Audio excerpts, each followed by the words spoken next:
Welcome to the Gay Buddhist Forum, where teachers from all schools of Buddhism offer their perspectives on the Dharma and its application in modern times, especially for LGBTQI audiences. These talks are offered freely to the world and made possible by appreciative listeners. If you would like to support our efforts to share the Dharma with underserved audiences, please visit gaybuddhist.org. There you can donate, find a list of upcoming speakers, or enjoy many hundreds of these recorded talks dating back to 1996.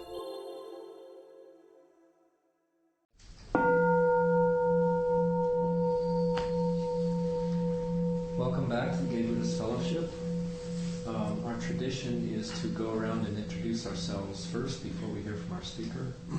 Just by a show of hands, is there anyone here after a long absence or for the first time? Welcome. We'll try and remember your name as we go around. Make you feel welcome after our little social time afterwards.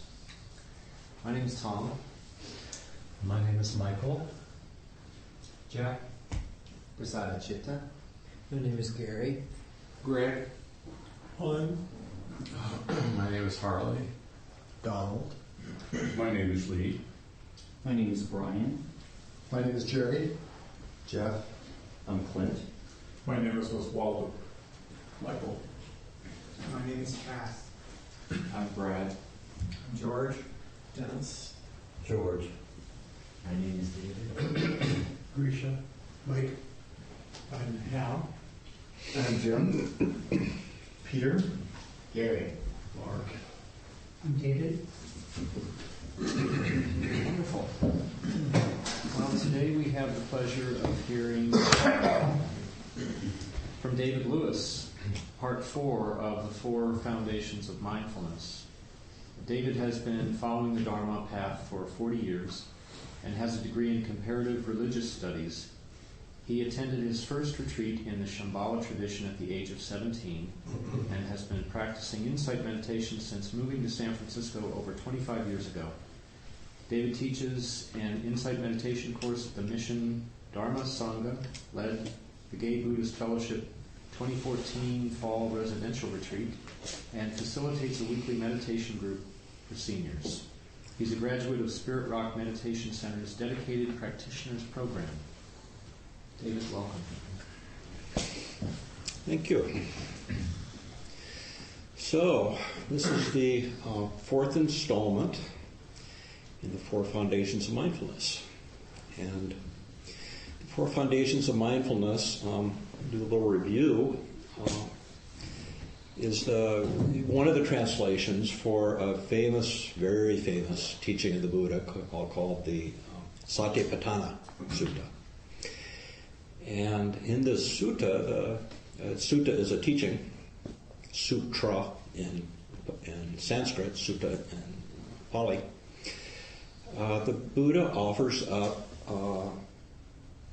suggestions for objects of meditation, what we pay attention to when we meditate or when we're mindful, or otherwise foundations of mindfulness, which mindfulness, as I think I said at the beginning, is something bigger than meditation. Mindfulness is something that you can practice in every aspect of your life, and meditation is kind of the focused intention of sitting down and practicing mindfulness in a concentrated way.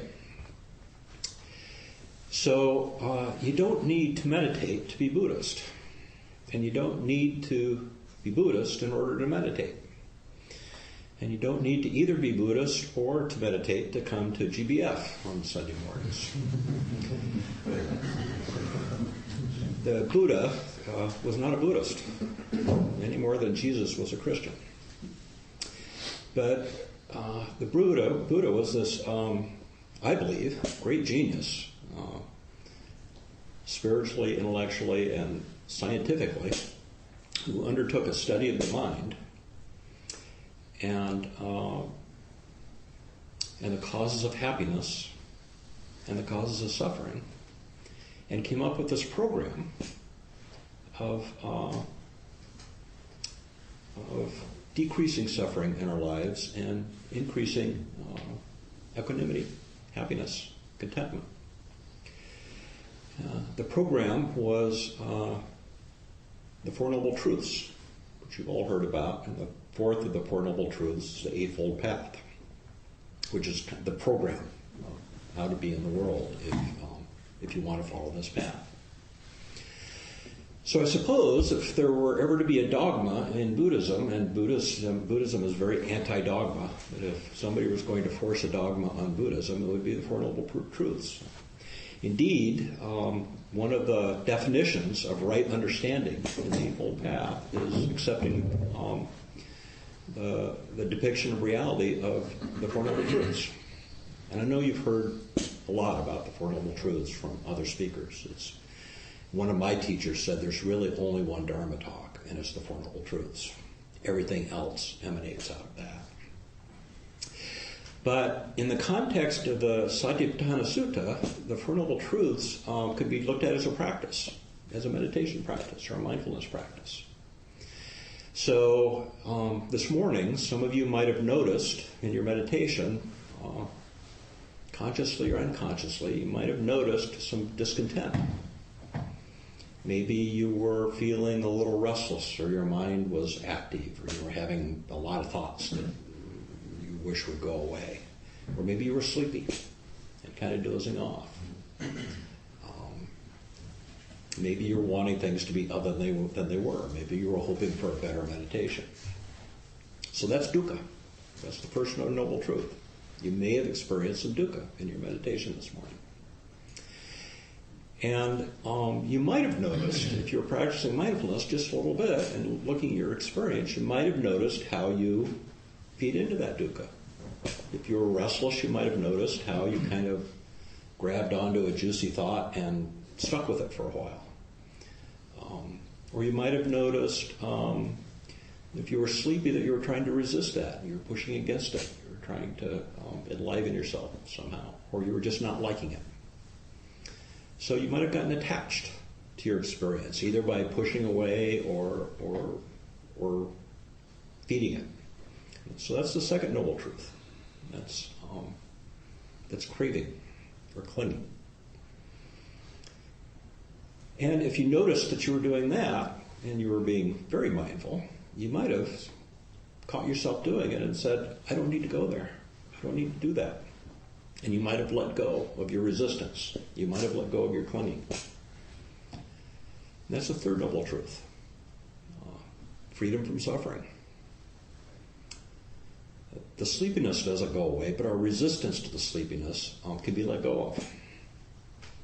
So that's how the Four Noble Truths can be a foundation of mindfulness. And indeed, in the fourth foundation of mindfulness, the Four Noble Truths are one of several lists.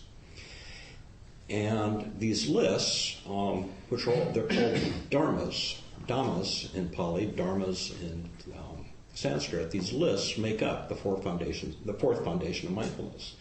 They are a description of our experience, how we experience the world. So, in a sense, they're a description of reality.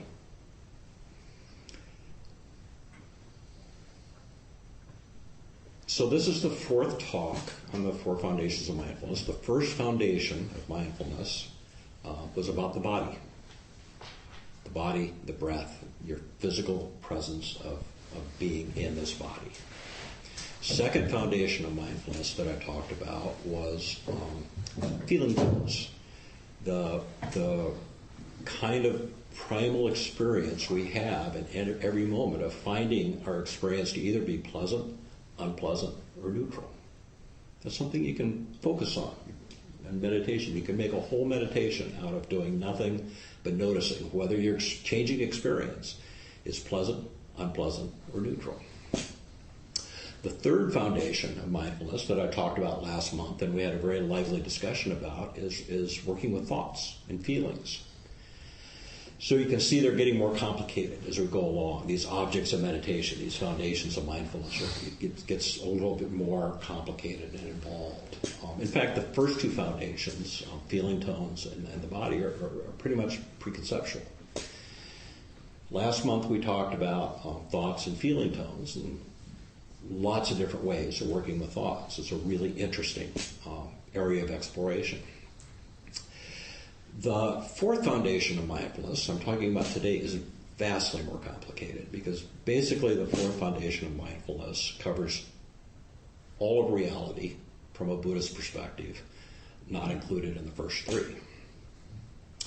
So essentially it's a series of lists, 5 or 6 lists, and any one of those lists can easily take up whole Dharma talk. So what I'm going to do is I'm going to go through them today just to give you kind of an outline so you know what they're all about without going into too much detail.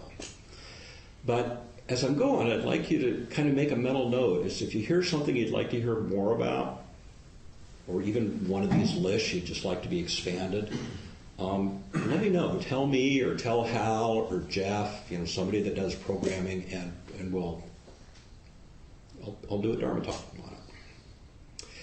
So I'm not going and doing the lists in the order that they are in the sutta for my own reasons. I'm putting them in a little bit different order. But I just gave you the first one. It's the Four Noble Truths.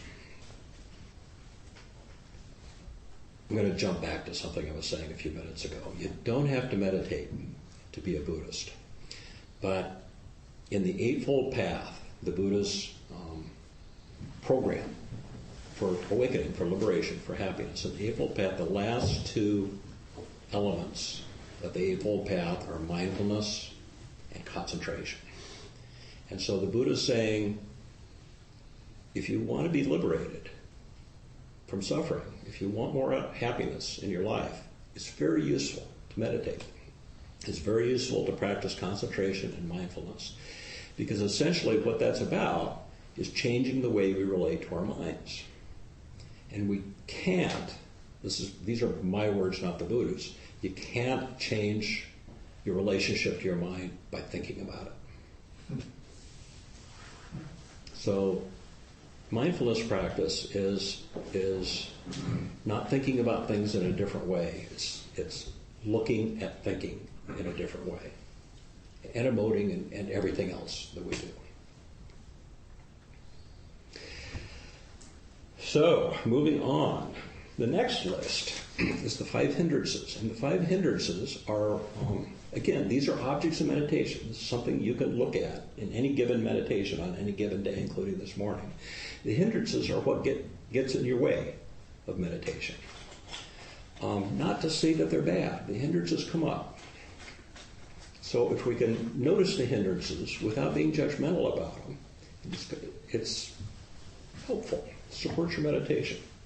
Hindrances are desire or wanting something that you don't have when you're meditating. And that might be, I want to have a quiet mind. That's desire. Or aversion. Second hindrance is aversion, not wanting something that you do have. I want this crazy monkey mind that I've got this morning, I want it to go away. I just want it to stop. That's aversion. Sleepiness, really common hindrance. I'm sure that probably at least a quarter of us this morning experienced some sleepiness. It's almost automatic. When you relax, you close your eyes, you're quiet, the body kind of gets the conditioned message that now's the time to take a nap. The opposite of sleepiness also is really common, restlessness or worry. When's the bell going to ring? And the last of the hindrances is doubt. What am I doing here? Is this a waste of time? Am I any good at meditation? No, I'm not any good at meditation. So those are the hindrances. So I would guess that most of us, including me, experienced one or more of the hindrances in our meditation this morning. You might not have realized it, but if you reflect back just a little bit, you probably experienced one or more of the hindrances. So again, the mindfulness of the Dharmas, which is the title of the fourth foundation of mindfulness, is a description of our experience, our immediate experience. And that's reality. In Western philosophy, it's called phenomenology, noticing the nature of our experience and consciousness. Next list is the 7 factors of mindfulness. And the 7 factors of mindfulness are all the things that support mindfulness or support our meditation. So no matter which of the hindrances you might have experienced this morning, I'll wager you are also experiencing some of the factors of awakening, seven factors of awakening at the same time. They are mindfulness. You could have been sleepy, and if you were noticing that you were sleepy, you were having mindfulness. You were having mindfulness of sleepiness. You had a factor of awakening looking at a hindrance. Investigation of the dharmas. Investigation is what we're doing this morning. The fourth foundation of mindfulness is an investigation practice. It's looking at our experience and naming it and recognizing it. Like, oh, this is what's going on. So it might be for any of you that are really new to meditation, it's often a surprise to people to realize that there's an element of investigation in meditation. A lot of people think meditation is about checking out or not having thoughts or limiting mental activity. You can actually be doing very active investigation, which is different than thinking of your immediate experience. Thinking is feeding your thoughts and kind of riding a train of interest in a given thought. It's what we do in everyday life most of the time. Investigation of thoughts is noticing that you're having thoughts. So thinking is all about content. And investigation of thoughts is just noticing that thoughts are arising and not getting attached to them. They arise, they pass away. They arise, they pass away. Then it's a different one. In the seven factors of awakening, there's also energy. Everybody has an energy level this morning that's either high or low or somewhere in between. That's an interesting investigation in meditation, like, where's your energy? Rapture is the next one, and rapture is not quite how we define it in English. Rapture is being caught up, being wholly absorbed in whatever your object of meditation is. Next one is calm, tranquility. So hopefully this morning everybody experienced some level of calm and tranquility. But the absence of calm or tranquility is also a level of calm and tranquility. The next on this list is concentration. To some extent, we were all concentrated this morning, or not concentrated, or somewhere in between. And the next one is equanimity. So, again, just like with the hindrances, the factors of awakening is a really interesting list of things that you can use as an object of meditation.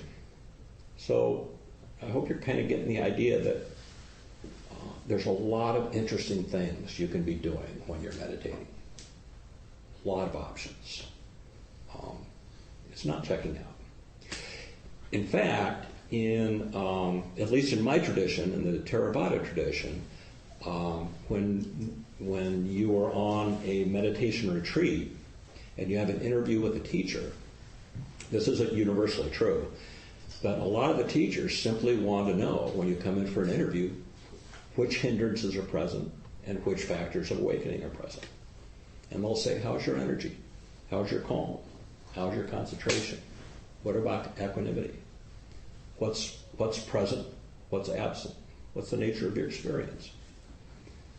So for a lot of teachers, that's what you talk about. That's what you look for. That's what you talk about in a retreat.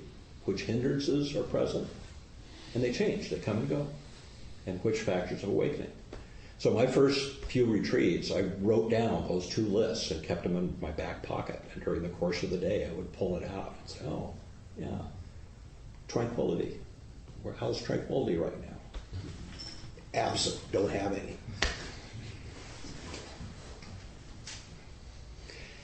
So those are all suitable objects of meditation, all things that at some time or other, I'd encourage you to play with. The next list is the 6 sense doors. And this gets interesting because the six sense doors is how we experience reality. And from the point of view of phenomenology, and also the Buddha, how we experience reality is the world. The world is how we experience the world. And we can only be truly sure of experiencing the world through our senses, our eyes, our ears, our touch, our smell, our taste. And the Buddha added one sense door that is not normally thought of in Western culture, and that's the mind. Because for the Buddha, a thought arising is no different than a sound arising.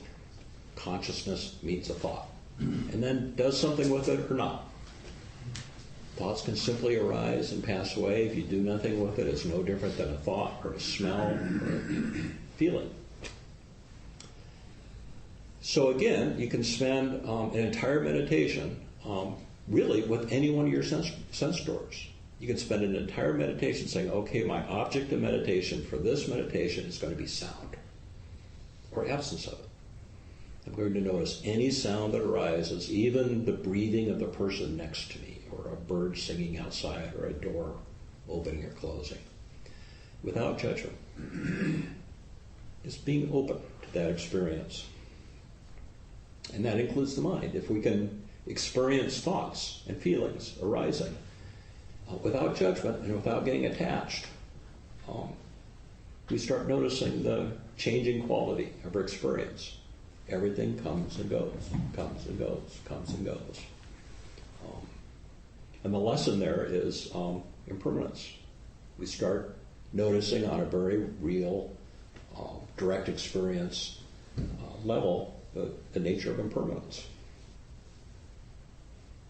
We get it. The other thing we notice with any of these lists, and especially the hindrances, is dukkha, the truth of dukkha, of dissatisfaction. Is that very often, whatever's going on with our experience, very often our response is that that's unsatisfactory. We'd like something else to be happening, no matter what it is. If we have thoughts, maybe we'll want to have less thoughts. If we're accepting our thoughts, maybe we want to have more pleasant thoughts. If we're sleepy, we want to be more awake. If we're restless, we want to calm down. So a huge amount of our experience, when we first start meditating and first start looking at our correct experience of mindfulness, is dissatisfaction. It's wanting things to be other than they are. And this in itself is an interesting thing to notice. It helps us to start let go of that. We get tired of it after a while. Like, what if I just accepted being sleepy today? Today is just a sleepy meditation. What if I did that? Contentment arises. You have some equanimity around the fact that you're sleepy today. That's just the way things are. It's a beautiful thing in meditation to start accepting our experience for what it is. Because what I hear so often when I teach beginning meditation classes is people saying, I can't do it, or I'm not any good at this. And what they're really saying is, I don't like my experience. I don't like what's happening. It's the resistance to whatever's happening.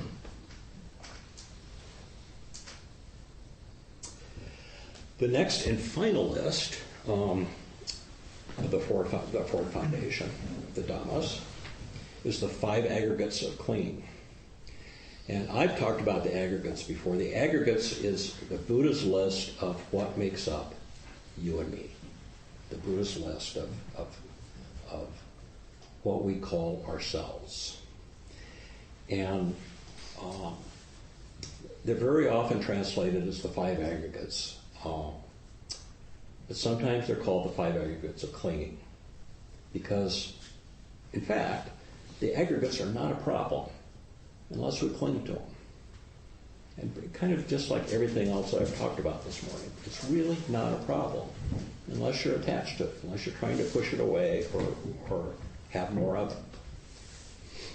So this is what the Buddha taught we're made up of. Actually, what he used to do, from my understanding, in most of the suttas, is he didn't teach this so much as he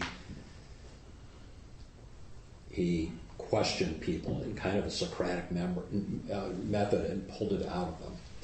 Because people would ask, this is a big topic of debate in the Buddha's time, as it continues to be now, is there a self, is there a soul, or is there not a self? And what is the self? The philosophic world was very active, a lot of different schools of philosophy at the Buddha's time. And the Buddha was fairly radical in this teaching about the aggregates, about what makes up the self. He actually, it surprises some people, the Buddha never said there is no self. What the Buddha said is, demonstrate self to me. Tell me what the self is for you. Show me the elements of self. And what his monks generally came up with was this list. Our self consists of a body, rupa. Rupa is the Pali word for body. It also is any material thing. So these flowers are rupa, that's a Buddha rupa. This is a body. So the first aggregate that makes us up is rupa, or body. Second one is feeling tones, which we've already talked about, that pleasant, unpleasant, or neutral element to all experience. We always have it. Pleasant, unpleasant, or neutral. The third aggregate, what makes us up as a self, is perception. And perception is really memory, recognition, how we name things. Like I not only have a direct experience of that yellow thing there, but I call it a flower. That's perception. The fourth of the aggregates is mental formations, which is basically thinking or feelings. I like the idea of calling it mental formations or fabrications. Sometimes it's called fabrications because it depersonalizes it. When we talk about our thoughts or our thinking, we're putting a lot of emphasis on my thinking, my thoughts. They're mine. When you think of it as a mental fabrication, it's just a conditioned, habitual thing. Some thought is some idea that you learned sometime past time, and it's just popping up now. Doesn't necessarily need to be personal. The fifth of the five aggregates is consciousness. And consciousness requires two things. It requires a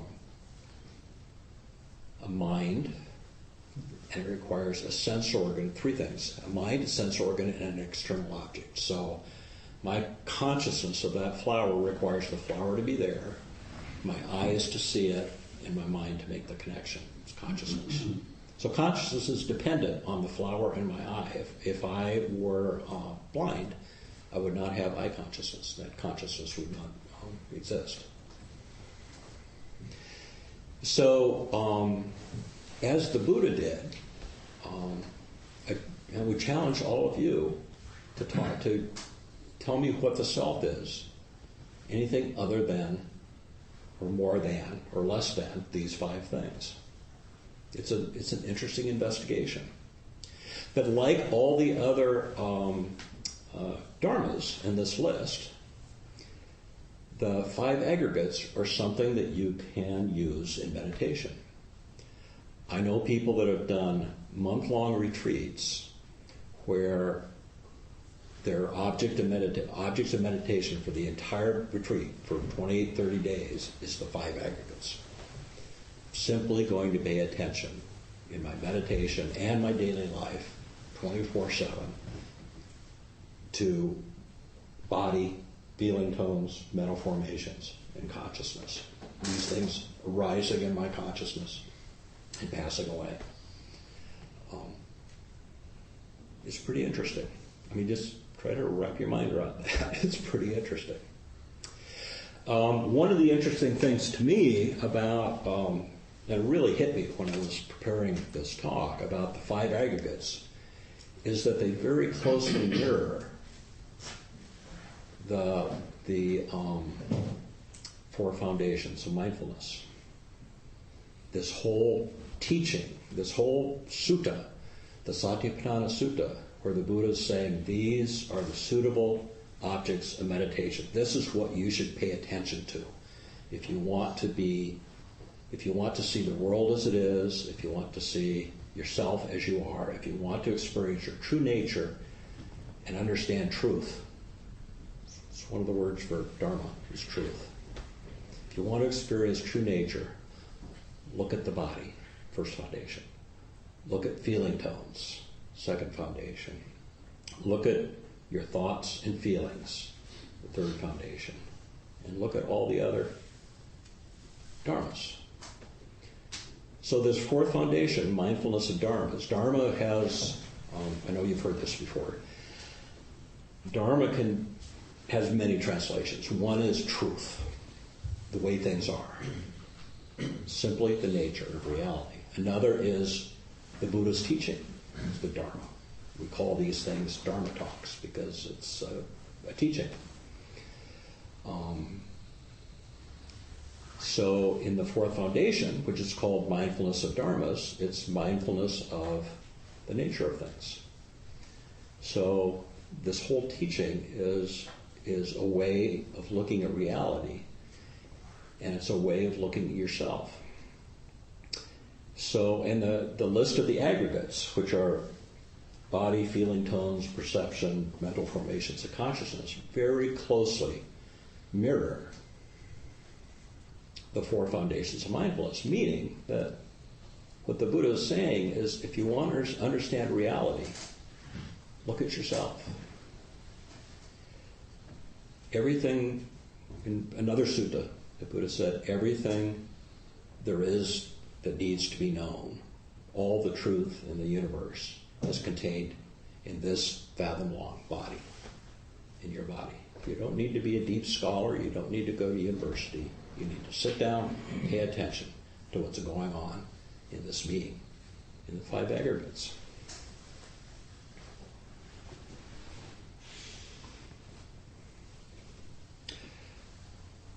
Another interesting thing that I ran across, and this is especially in relation to the five aggregates, this description of what our body is made up out of, or our self is made up out of. As a teacher said that the Satipatthana, the four foundations of mindfulness, this teaching, the Satipatthana is a guide to deconstructing the self.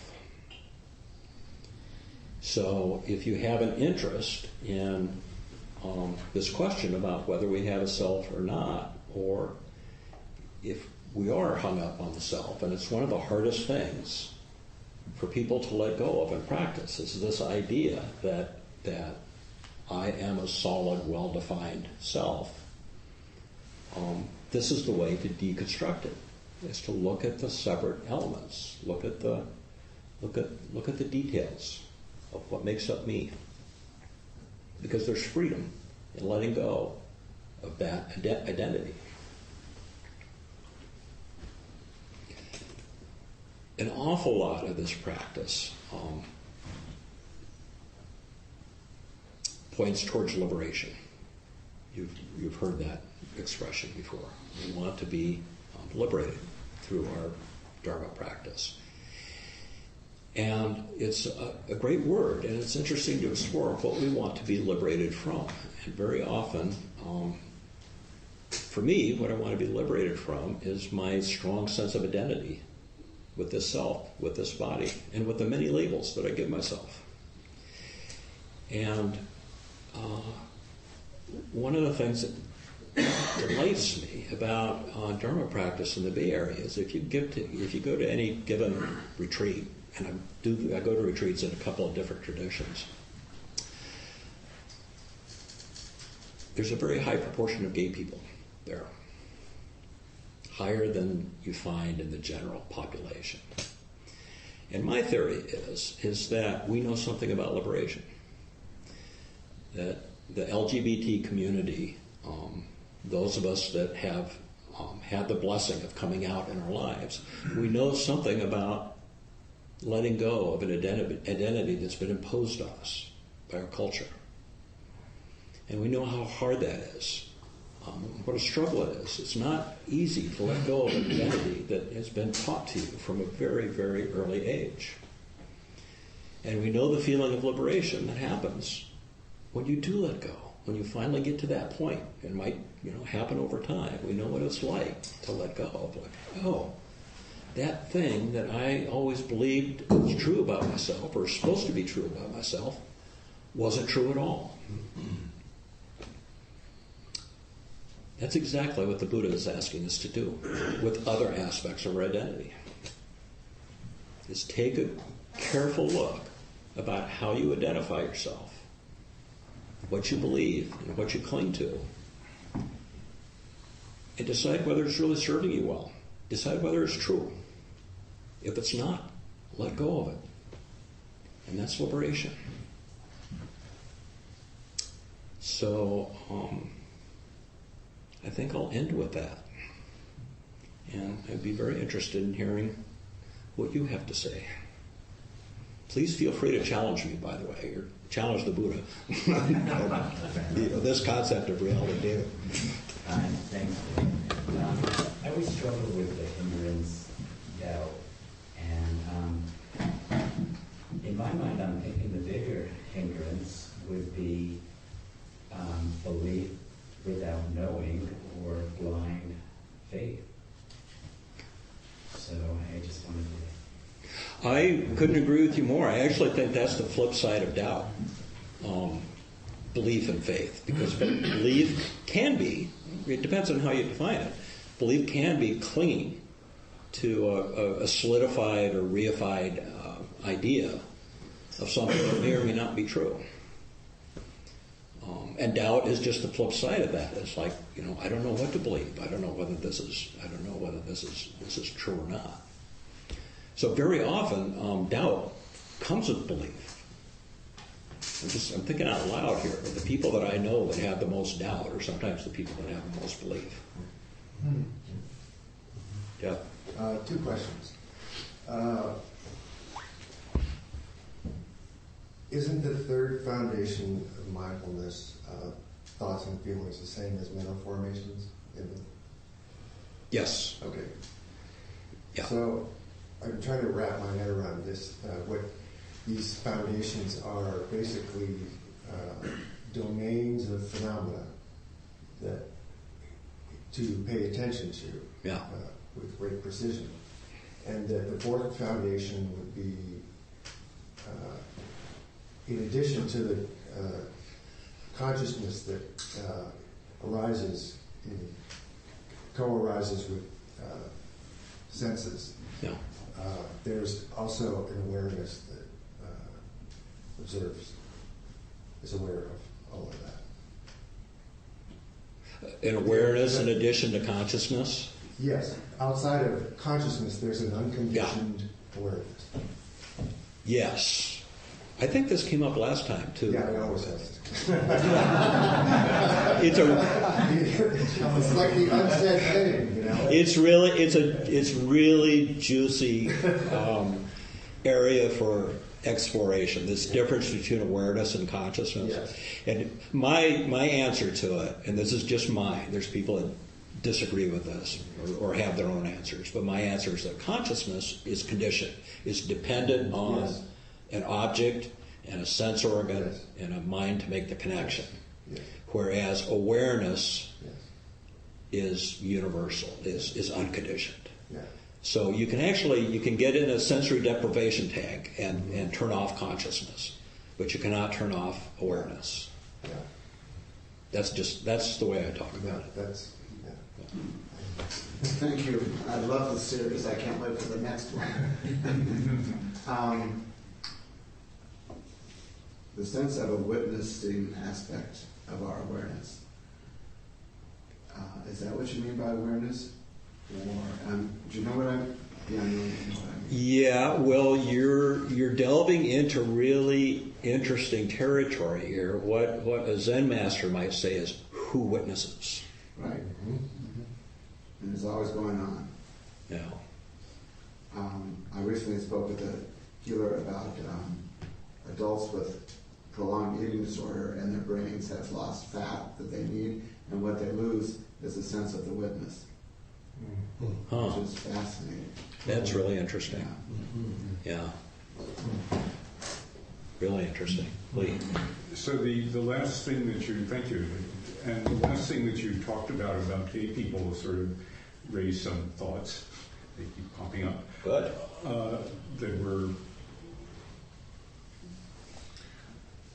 So what occurs to me is that the experience of finding out that one is gay is disruptive of the conventional wisdom that we've been exposed to and taught by our parents and society. We're straight, everybody's straight pretty much.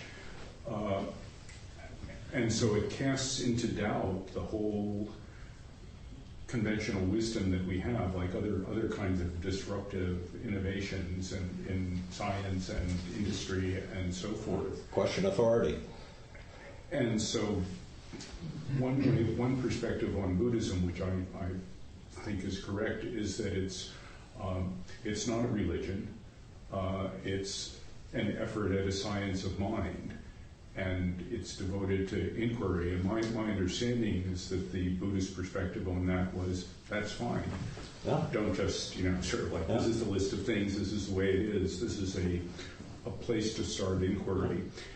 And so what occurs to me is to wonder about, and I have no idea, is whether turning to Buddhism outside of the traditional areas might be more common among Americans, because this also has been a basically disruptive and I think continues to be society, especially if we don't throw out the immigrants. Yeah. I agree with all of that. The Buddha's one of the most famous expressions is ehipassiko, which is check it out for yourself. And he wasn't saying think about it. He was saying sit with it. Look at your direct experience. Ehipassiko, check it out for yourself. And yes, we are, Americans by our very nature, we're immigrants, and we break away from established cultures and established ways of thinking. But of course we create our own institutions and identities as well. And that's actually another side of the gay thing, is that that's a created identity. That, okay, now I know what I am, I'm gay. But maybe I'm more than that. But yes, and I've even heard Buddhist teachers from the East, from Thailand and Burma, say that the hope for the growth of Buddhism, if there is going to be a growth of Buddhism, if it doesn't just disappear, is probably in the West, because that's where people are going back to the Buddha's original teachings. In the East, in Asia, meditation is not that common. And a lot of people simply do devotional practice or generosity, dana practice, offering to the monks. In that case, it's more of a religion. It's a devotional practice. But for Americans and Westerners, Western Europeans, is we tend to be kind of interested in the whole Eightfold Path, including the mindfulness aspects. Yeah, thank you for that. I agree with you. David, thank you again for a wonderful four-part series that you've been talking about. In our dedication to merit, we say believing in the equalities of all that lives. My question or my comment has to do with the experience that I'm going through right now. I happen to have a dog that I've had for 9 years that was fine one evening this week and started having breathing difficulties. We rushed her to the veterinary hospital. The diagnosis was lung cancer. There's really nothing much can be done about it, other than there was a possibility that we could give her some prednisone and bring her home and have her euthanized at home. And the last couple of days, thanks to that temporary miracle, she's been calm and enjoying being back at home. what this is, well, of course, I'm in my husband and I are in the process of playing God. We're clear on our guidelines to minimize her suffering, and we'll when the time comes, I think we're prepared for that one. But what this all has brought to me is a reminder of the obligations we have to other beings to minimize their suffering. And so all of this that you've been talking about has a major ethical component as far as our behavior towards other and our perception, because that's one of the big dilemmas that I have. Is she in pain by just being quiet and not appearing to be anxious? What's my obligation towards this being to minimize her suffering? I certainly know that I have reduced it by bringing her home and not being in a hospital setting. But that opens up everything else. It's like, how do we behave with respect to others? So that's... My heart goes out to you. I have a 14-year-old dog who's gradually going blind and losing his hearing, and he's a little heavenly messenger reminding me, this is where we're all going to end up. We're going to be making those same decisions for ourselves and our loved ones, besides our beloved pets. The thing about the animals in our lives is that they have shorter lifespans than ours. So we see them when they're puppies, and we see them growing up, and we see them get old, and it opens up the heart, doesn't it? But in terms of the ethical component, for sure, the way I've been talking about the 4 foundations of mindfulness is my focus has been as kind of a meditation practice. I've been putting a lot of stress on meditation. But as I mentioned early on the Eightfold Path, the Buddha recommended for all of us, it has 3 major components. And those 8 steps have 3 major components. The first one is ethics. It's the ethical world. How are we with other beings? And how do we act in the world? And how do we, compassion and kindness. The second one is wisdom. It's how do we understand things? And the third is the component that I've been talking about in this series, which is concentration and mindfulness. So they all work together, and it's sometimes hard to separate one from the other.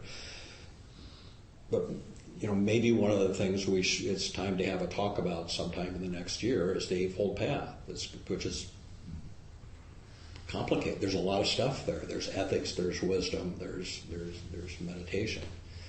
So I'm really happy after that you're bringing up ethics and virtue, because I've been kind of putting a lot of focus on the meditation mindfulness part. And you're quite right. It's just as important, if not more so. In fact, the Buddha said that he starts out with the Eightfold Path with ethics, with virtue, because if you don't have at least a certain level of virtue in your life, meditation's not going to work for you. There's going to be too many hindrances. So he starts out talking about the path. He starts out talking about virtue, how to be in the world. So Oswaldo's comment about his dog reminded me of a question which I realize I just don't know. And that's, what does Buddhism have to say, if anything, about the mental formation which is so fundamental that we call death?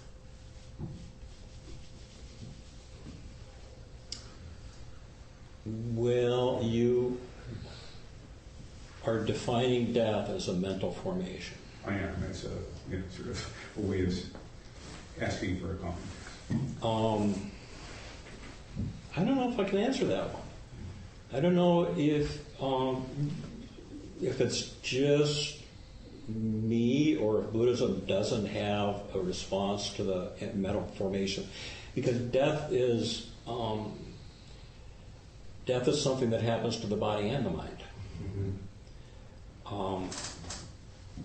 And there are a lot of debates about what happens at death and whether there's some aspect of us and other lives.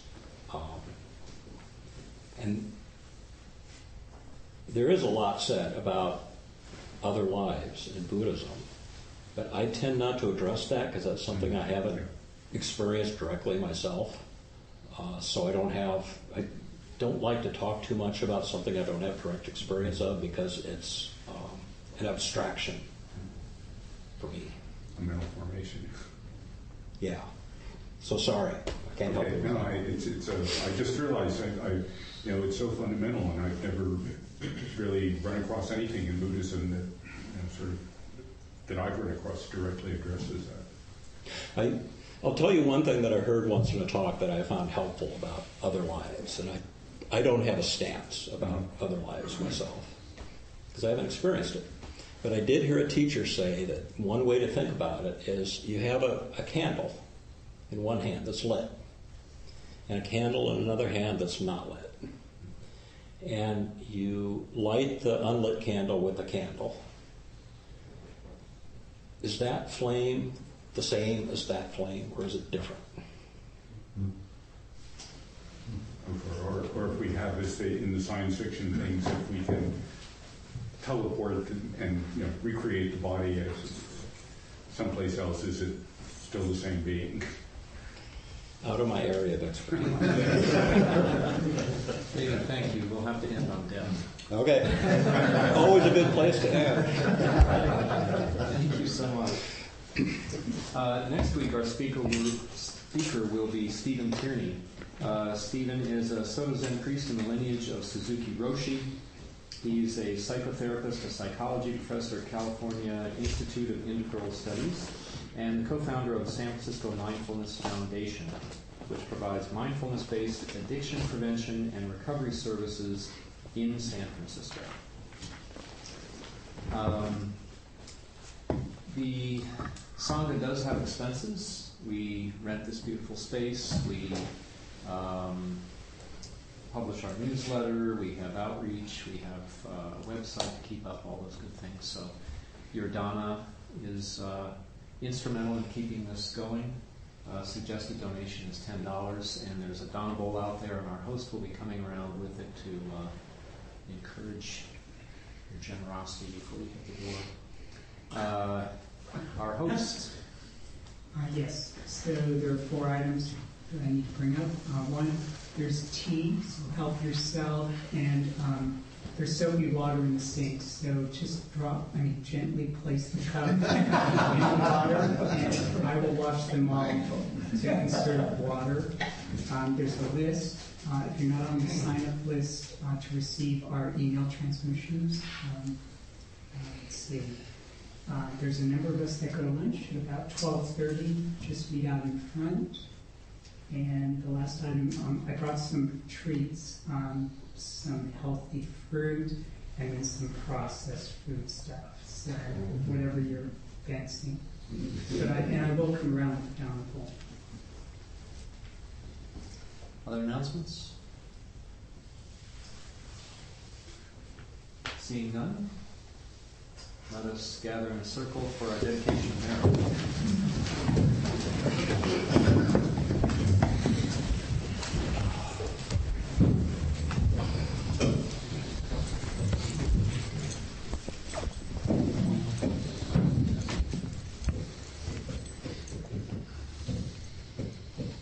By the power and truth of this practice, may all beings have happiness and the causes of happiness. May all be free from sorrow and the causes of sorrow. May all never be separated from the sacred happiness which is without sorrow. And may all live in equanimity, without too much attachment or too much aversion, believing in the equality of all that lives.